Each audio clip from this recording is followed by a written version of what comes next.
Hello all viewers and welcome to instant biology by doctor Neelabh. Last lecture में हम लोगों ने बात की थी कोरोना वायरस के ऊपर। हम लोगों ने एक इंट्रोडक्टरी लेक्चर बनाया था और कहा था ये पहला लेक्चर है कोरोना वायरस की सीरीज में। तो उस लेक्चर में हम लोगों ने कोरोना वायरस के स्ट्रक्चर के बारे में डिस्कस किया था, किस किस तरीके के कोरोना वायरस ऑलरेडी इन्फेक्ट कर चुके हैं उसके बारे में डिस्कस किया था, इंक्यूबेशन पीरियड के बारे में, इन्फेक्शियस पीरियड के बारे में भी हमने डिस्कस किया था। तो आज हम उस लेक्चर के कंटिन्यूएशन में लेक्चर 2 के बारे में बात करेंगे। तो शुरुआत करते हैं risk factors for severe disease.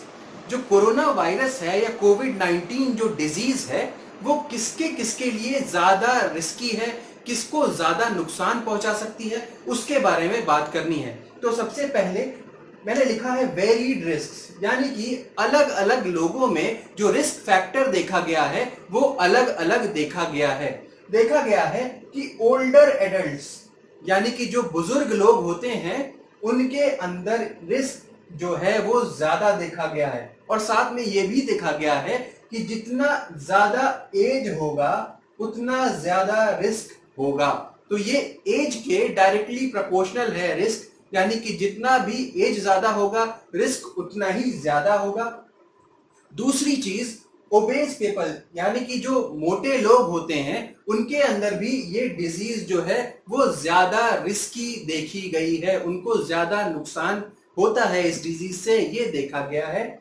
और बहुत रेयर केसेस में, बहुत कम केसेस में ऐसा देखा गया है कि यंग और हेल्दी लोगों को ये डिजीज होती है। अगर एक रिसर्च के बारे में बात करें तो देखा गया है कि 65 से 75 इयर्स के जो लोग होते हैं उनके अंदर जो डिजीज देखी गई है वो कितना परसेंट देखी गई है, 2% के आसपास देखी गई है। ठीक है, और ये एज जब बढ़ाई जाए 75 टू 85 की एज में देखा गया कि 4 टू 10% इस तरीके के लोगों में डिजीज देखी गई है। और 85 से ऊपर की जो एज वाले हैं उसमें 10% के आसपास जो डिजीज है वो देखी गई है। तो आप देख रहे हैं जैसे जैसे एज बढ़ती जा रही है 65, 75, 85 ये परसेंटेज बढ़ता जा रहा है, 2%, 4 से 10% और 10%।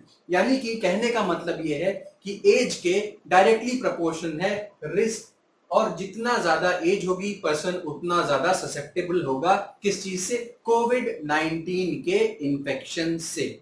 तो यहां तक की बात हो गई, रिस्क की बात हो गई। तो अब आगे चलते हैं existing medical conditions as risk factors. हम लोग जानते हैं कि कुछ जो पेशेंट्स होते हैं जिनके अंदर ऑलरेडी कोई ना कोई डिजीज होती है, कोई ना कोई इन्फेक्शन होता है, वो ज्यादा ससेप्टेबल होते हैं कोरोना वायरस के इन्फेक्शन के लिए। तो ऐसी कौन कौन सी डिजीजेस हैं या ऐसे कौन कौन से इन्फेक्शन हैं, ऐसी कौन कौन सी बॉडी की कंडीशंस हैं जिसमें कि कोई पर्सन ज्यादा ससेप्टेबल है कोरोना वायरस के लिए, तो वो देखते हैं। सबसे पहला, सबसे इंपॉर्टेंट क्या है, डायबिटीज। जिन लोगों को डायबिटीज होता है वो ज्यादा ससेप्टेबल है कोरोना वायरस के इन्फेक्शन के लिए। नेक्स्ट, हाइपरटेंशन एक और रीजन है ससेप्टेबिलिटी को इंक्रीज करने के लिए। Lung disease, heart disease, liver disease, kidney disease, ये सारी डिजीजेस अगर किसी पर्सन को पहले से हैं तो वो ज्यादा ससेप्टेबल है किस चीज के लिए, कोविड-19 के कांटेक्ट में आने के लिए, या कोविड-19 डिजीज उस पर्सन को होने की संभावना ज्यादा है as compare to other people. तो ये समझ में आ गया। लास्ट क्या है, वीकेंड इम्यून सिस्टम। कुल मिला के इस सब का मतलब ये है कि अगर किसी भी पर्सन का, किसी भी इंडिविजुअल का इम्यून सिस्टम वीकेंड है या रिड्यूस्ड है या वो कमजोर है तो उसके अंदर डिजीज होने की संभावना ज्यादा है। ये सारी की सारी चीजें किसी ना किसी तरीके से इम्यून सिस्टम को हैम्पर करती हैं। और कौन कौन से तरीके हैं जिससे किसी भी पर्सन का इम्यून सिस्टम जो है वो हैम्पर हो सकता है, जैसे कि अगर कोई आदमी है जो जिसको कीमोथेरेपी का ट्रीटमेंट चल रहा है, कैंसर के बाद जानते हैं आप कीमोथेरेपी होती है, वो आपके इम्यून सिस्टम को डैम्पन कर देती है, कम कर देती है।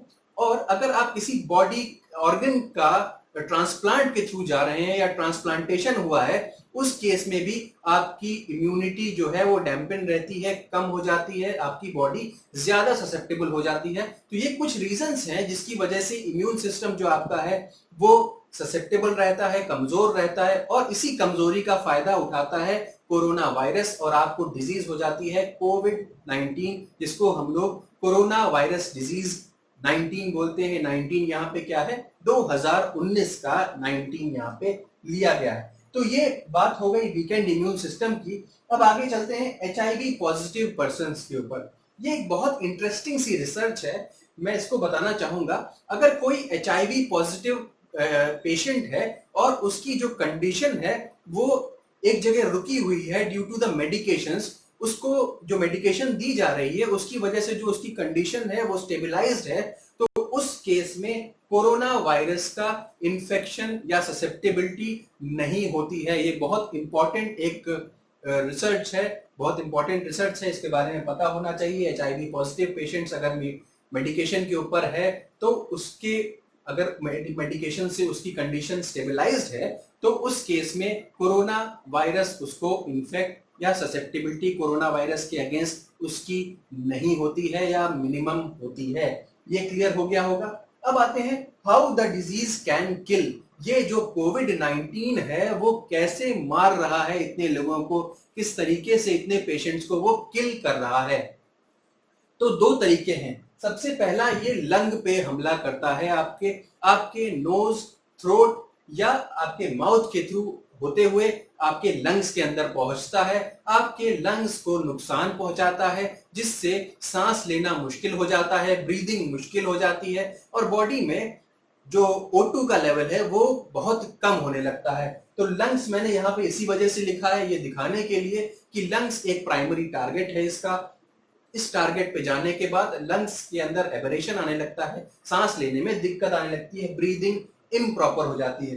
अब इसी से जुड़ा हुआ दूसरा पॉइंट है लैक ऑफ O2। अगर आप समझें, ध्यान दें, तो क्या होगा, जैसे ही लंग्स के ऊपर इंफेक्शन आएगा तो क्या होगा, लंग्स जो है वो बॉडी में ऑक्सीजन की सप्लाई प्रॉपर तरीके से नहीं कर पाएगा, जिसकी वजह से बहुत सारे ऑर्गन्स हैं, हार्ट है, लिवर है, किडनी है, ये सारे के सारे ऑर्गन्स क्या हैं, इनको ऑक्सीजन नहीं मिलेगा तो इनकी फंक्शनिंग क्या होगी, हैम्पर होने लगेगी, रुकने लगेगी। तो क्या होगा, जब ऑक्सीजन नहीं पहुंचेगा तो मल्टीपल ऑर्गन फेलियर देखने को मिलता है, लंग जो है वो फेल हो जाता है या हार्ट में प्रॉब्लम आने लगती है। इस तरीके से ऑर्गन के फेलियर शुरू हो जाते हैं। तो और आपने देखा होगा, सिम्टम देखा होगा, मैंने पिछले लेक्चर में भी बताया था कि जो बॉडी जो है वो नीली पड़ने लगती है, लिप्स जो है वो नीले पड़ने लगते हैं। क्यों? क्योंकि ऑक्सीजन की डेफिशिएंसी होने लगती है बॉडी के अंदर। तो ये क्लियर हो गया होगा कि डिजीज कैसे किल कर रही है, ये कॉन्सेप्ट इंपॉर्टेंट था, ये समझ में आ गया होगा।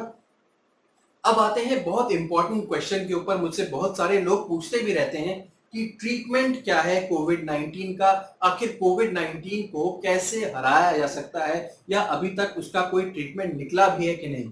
तो मैं साफ शब्दों में बताना चाहता हूं कि नो स्पेसिफिक ट्रीटमेंट, आज की डेट तक इसके लिए कोई भी स्पेसिफिक ट्रीटमेंट नहीं मिला है, कोई भी स्पेसिफिक ट्रीटमेंट नहीं मिला है। हाँ, हम जो काम कर रहे हैं वो बॉडी को सपोर्ट करने के लिए कर रहे हैं, बॉडी की इम्यूनिटी को सपोर्ट करने के लिए कर रहे हैं, ताकि जब तक बॉडी की खुद की इम्यूनिटी किक ऑफ ना कर जाए, जब तक बॉडी की खुद की इम्यूनिटी इतनी अच्छी ना हो जाए कि वो वायरस के अगेंस्ट काम करें, तब तक हम उसको सपोर्ट देने का प्रयास करते हैं। सिर्फ इतना ही कर पा रहे हैं अभी हम। हाइड्रोक्विनोलिन वगैरह के बारे में मैं एक अलग से लेक्चर बना दूंगा, उसका काम कैसा होता है वो सब मैं उस लेक्चर में डिस्कस करूंगा। तो कोई स्पेसिफिक ट्रीटमेंट नहीं है, बॉडी को सपोर्ट करना है, उसके फंक्शन को सपोर्ट करना है जब तक इम्यूनिटी किक इन नहीं कर जाती। ये क्लियर हो गया होगा। या अधिकतर पेशेंट्स में जो सिम्टम है, उनकी जो लंग है वो सांस नहीं ले पा रहा है, पर्सन सांस नहीं ले पाता है, उस केस में क्या करते हैं, उसको वेंटिलेटर पे डाल देते हैं, मैकेनिकल ब्रीदिंग शुरू हो जाती है, मशीन से सांस लेना शुरू हो जाता है। तो वो एक सिम्टम या साइन को हम इंप्रूव कर लेते हैं, और कुछ समय बाद जब उसकी इम्यूनिटी काम करने लगती है, उसके अंदर आईजीजी का प्रोडक्शन शुरू हो जाता है, तो उस केस में क्या होता है, उसकी कंडीशन फिर इंप्रूव होना शुरू हो जाती है। तो ये बात हो गई कि ट्रीटमेंट ऑफ कोविड-19 के बारे में इसकी बात हो गई। अब बात करते हैं डायग्नोसिंग कोविड-19। किस तरीके से हम पता लगा सकते हैं कि किसी भी पर्सन को कोरोना वायरस डिजीज हुई है कि नहीं हुई है, इसके ऊपर बात करते हैं। तो उसके लिए दो टेस्ट्स हैं। सबसे पहला टेस्ट क्या है? PCR test. पीसीआर हम सब जानते हैं, पॉलीमरेज चेन रिएक्शन टेस्ट। इसमें क्या होता है, इसके बारे में सबसे पहले बात करते हैं। इसमें क्या होता है? इसमें पेशेंट के ब्लड से हम लोग टेस्ट करते हैं पीसीआर का। पीसीआर में क्या होता है? पीसीआर का काम आप जानते होंगे कि किसी भी डीएनए के फ्रैगमेंट या आरएनए के फ्रैगमेंट को अगर उसमें डाला जाए और साथ में न्यूक्लियोटाइड्स डाले जाए और एंजाइम टैग पॉलीमरेज के प्रेजेंस में क्या होता है, वो पर्टिकुलर जो छोटा सा जीन ऑफ इंटरेस्ट है या डीएनए है मेरा, वो मल्टीपल टाइम्स एम्पलीफाई हो जाता है। यही करते हैं हम लोग। तो अगर आप ध्यान दें तो उस पेशेंट के अंदर अगर कोरोना वायरस का इंफेक्शन है तो क्या होगा? उस पेशेंट के अंदर कोरोना वायरस का आरएनए पाया जाना चाहिए। ये एक होना चाहिए, ये चीज एक आइडियल केस में आरएनए, उसका कोरोना वायरस का आरएनए जो है वो पाया जाना चाहिए। हमें क्या करना है? इसी आरएनए को डिटेक्ट करना है कि ये आरएनए उसके ब्लड के अंदर, पेशेंट के अंदर ये पाया जा रहा है भी कि नहीं। यही हमें यहाँ पे डिटेक्ट करना है। तो क्या करते हैं? उस पेशेंट से स्वैब लेते हैं। स्वैब आपने देखा होगा कि रुई में वो नोज, थ्रोट या माउथ के अंदर से जो सैंपल है वो पिक किया जाता है। अब आप पूछ सकते हैं कि नोज, थ्रोट या माउथ ही क्यों लिया जा रहा है? क्योंकि ये रेस्पिरेटरी पाथवे का पार्ट है। रेस्पिरेटरी पाथवे का पार्ट ही क्यों लिया जा रहा है? क्योंकि कोरोना वायरस यहीं पे मल्टीप्लाई कर सकता है, सरवाइव कर सकता है, इसीलिए यहाँ पे कोरोना वायरस के पाए जाने की संभावना अधिक है। इसीलिए यहाँ से स्वैब निकाला जाता है।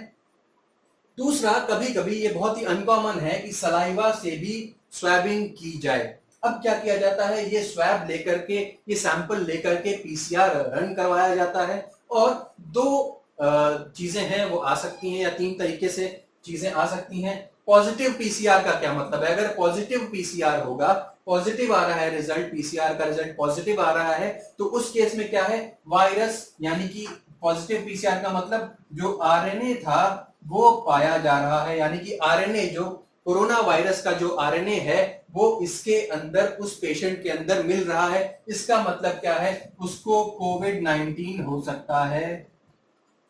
ठीक है, आरएनए अगर मिल रहा है तो that patient is positive for corona. This means that patient is positive for corona. ठीक है, या दूसरी चीज हो सकती है कि वो पीसीआर का रिजल्ट नेगेटिव आ जाए। नेगेटिव आ जाए तो चांसेस हैं वो पेशेंट कोरोना के लिए नेगेटिव है।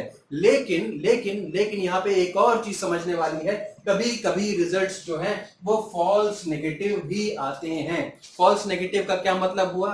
आपका पीसीआर का रिजल्ट नेगेटिव आ गया, बट उस पेशेंट, वो जो पेशेंट है उसके अंदर कोरोना वायरस का इंफेक्शन पाया जा रहा है। ये किस केस में हो सकता है भाई?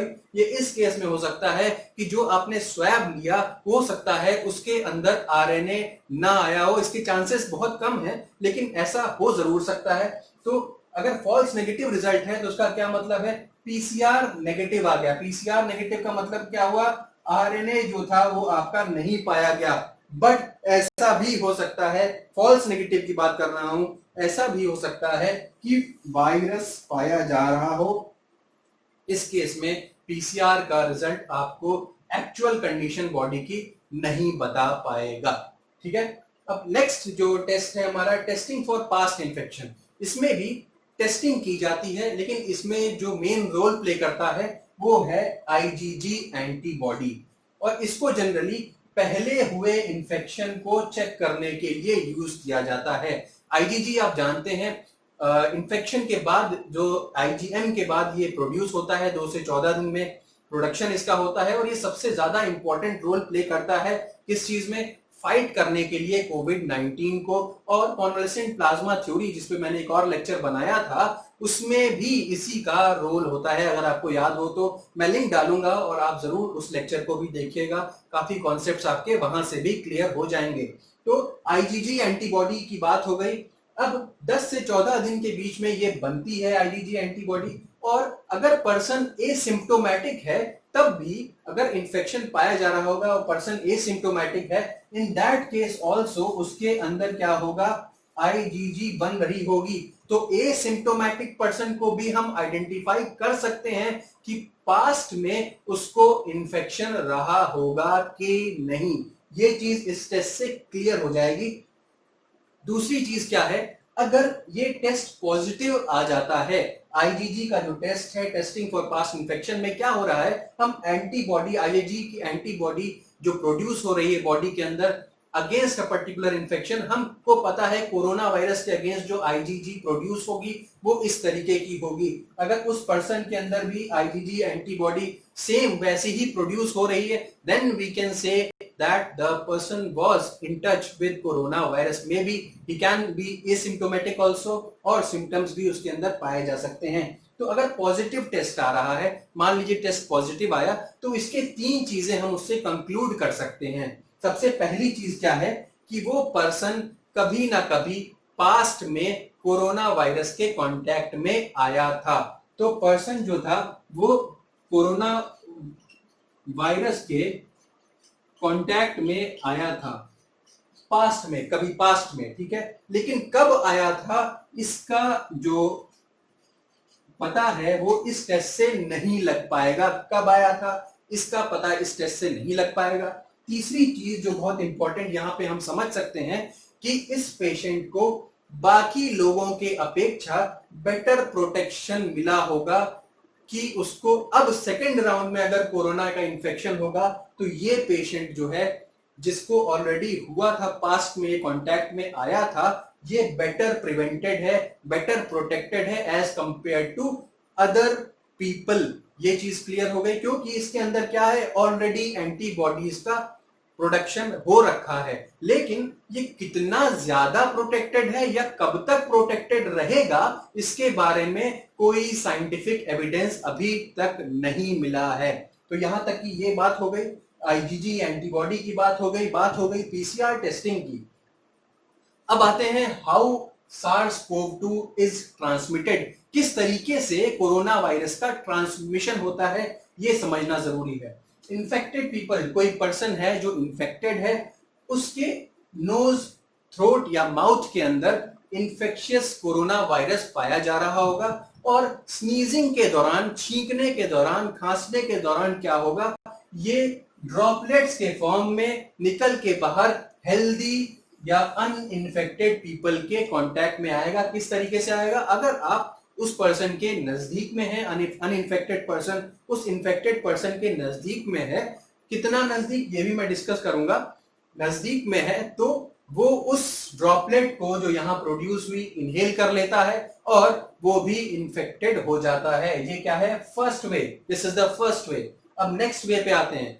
अगर कोई स्नीजिंग के दौरान कोई ड्रॉपलेट जो है वो किसी सरफेस पे जाके गिरी, किसी भी सरफेस पे जाकर के गिरी, ठीक है, तो उसके वो वायरस ड्रॉपलेट किसी सरफेस पे जाकर गिरी और सरफेस पे वायरस जो है वो सरवाइव कर जाता है।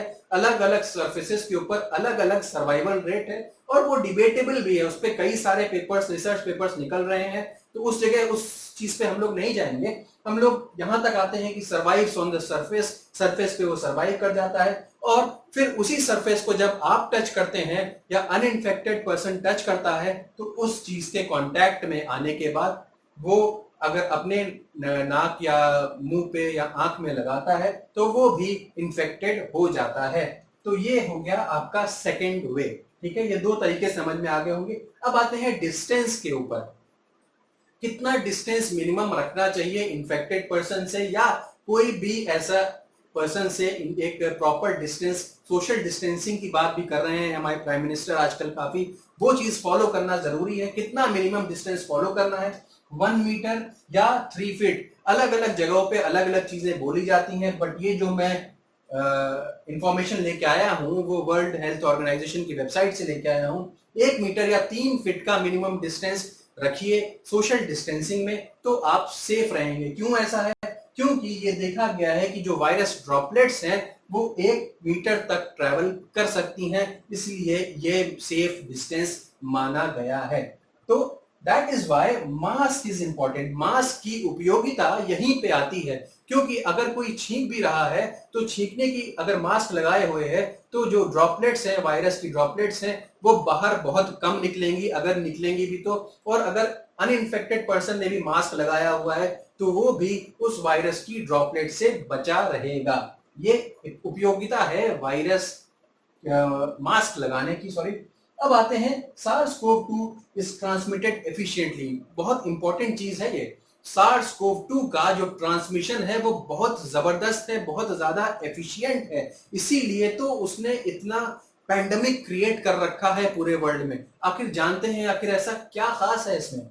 तो सबसे इंपॉर्टेंट चीज जो SARS-CoV-2 के अंदर है वो पता है क्या है? वो ये है कि सिम्टम्स इमर्ज करने से पहले ही ये इन्फेक्शियस होता है। मैंने कल भी बताया था इन्फेक्शियस पीरियड के बारे में कि जब सिम्टम्स इमर्ज कर रहे होते हैं उससे 2 दिन पहले भी ये ट्रांसमिट हो सकता है। तो ये सबसे जबरदस्त या सबसे खास चीज है इसकी कि पर्सन को पता ही नहीं होता कि उसको कोरोना वायरस हो गया है। अगर पता चल जाता तो वो शायद सेल्फ क्वारंटाइन हो जाता या डॉक्टर के पास जाता या कुछ भी और करता, लेकिन उसको पता भी नहीं रहता। तो उसके बाकी जो भी नियर एंड डियर वंस हैं वो खतरे में आते हैं, उनको भी कोरोना होने की संभावना हो जाती है।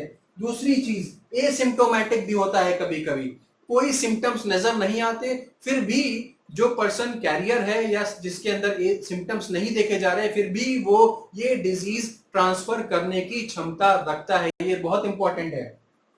सिम्प्टोमेटिक तो हम जानते ही हैं कि उसके अंदर सिम्टम्स होंगे। सिम्टम्स होने के बाद क्या होगा? वो अपने जो कांटेक्ट में लोग हैं उनको ये चीज फैलाता चला जाएगा।